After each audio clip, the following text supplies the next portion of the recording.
त्योहारों की सबसे खास बात होती है कि त्योहार हमें एक मौका देते हैं इंजॉय करने का और साथ ही साथ बहुत सारी चीज़ें करने का। हेलो माय करची से कलम तक फैमिली, मैं हूँ रचना और आज की ब्लॉग है करवा चौथ स्पेशल। लेकिन हाँ, व्रत मेरा नहीं बल्कि मेरे भाग्य से इस बार मेरी मम्मी मेरे साथ रहीं, तो उनके लिए करवा चौथ की सारी तैयारी करने का मौका मुझे मिला। तो सबसे पहले त्योहारों की सबसे खास बात होती है सुबह सुबह उठ करके अच्छे से तैयार हो जाना। तो मैं हो गई तैयार और उसके बाद मम्मी को लगाया मेहंदी और फिर मैं जुट गई त्योहार का थाली बनाने में। त्योहार की थाली यानी कि करवा चौथ की थाली में यूपी में स्पेशल बनता है गुड़ वाली खीर, जिसको बखीर भी बोलते हैं। वो चावल के आटे में दाल भर करके बनते हैं फरे, साथ ही साथ बनती है दाल की कढ़ी जिसको बोलते हैं डुबकी।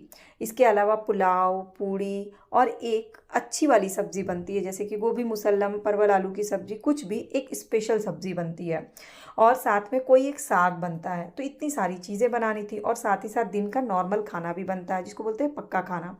तो दोनों तरह का खाना बनना था और मैं जुटी हुई थी किचन में, क्योंकि उसके अलावा और भी सारी तैयारियां करनी होती हैं और त्यौहार एक अलग ही एनर्जी ले आते हैं इन सारी चीज़ों को करने। चाहे आपका व्रत हो, चाहे आपने वो पूजा की हो, चाहे ना की हो, घर में ऑटोमेटिक त्यौहार का माहौल बन जाता है जब घर में कोई भी एक उस व्रत को कर रहा हो।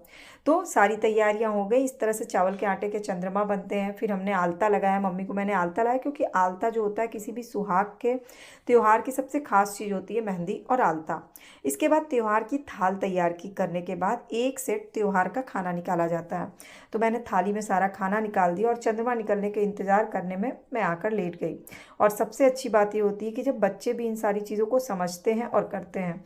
तो रचित को लग गया कि शायद मेरे पैर में दर्द हो रहा, तो उसने बड़ी अच्छी सी सेवा की और मेरे अंदर वापस से एनर्जी आ गई और मैंने त्यौहार की थाली लगा के हम लोग चले गए बाहर।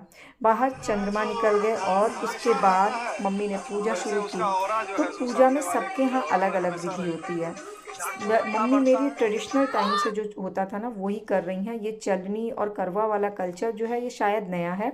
हमने बचपन से मम्मी को ऐसे ही करते देखा है, तो मैंने वैसी ही तैयारी की थी। एपन से रंगोली बनती है और ये चंद्रमा चढ़ाया जाता है, एक गौर जी चढ़ती हैं और फूल और कुछ सीख चढ़ाया जाता है। उसके बाद चंद्रमा निकलने के बाद कथा कहानियाँ होती हैं और फिर चंद्रमा को अर्घ दिया जाता है।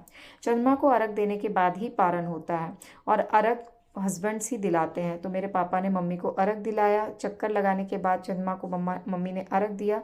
फिर मेरी भी आदत है, भले मैं व्रत ना करूं लेकिन चंद्रमा को अर्घ जरूर देती हूँ और उनसे अपनी मनोकामना ज़रूर मांगती हूँ। और ये मुझे लगता है कि ये ना भी करें तो भी ये एक चीज़ करनी चाहिए, क्योंकि करवा चौथ का चांद स्पेशल ही होता है और त्योहार की सबसे खास बात होती है जब सारे लोग साथ में खाना खाते हैं। तो आपको कैसी लगी ब्लॉग?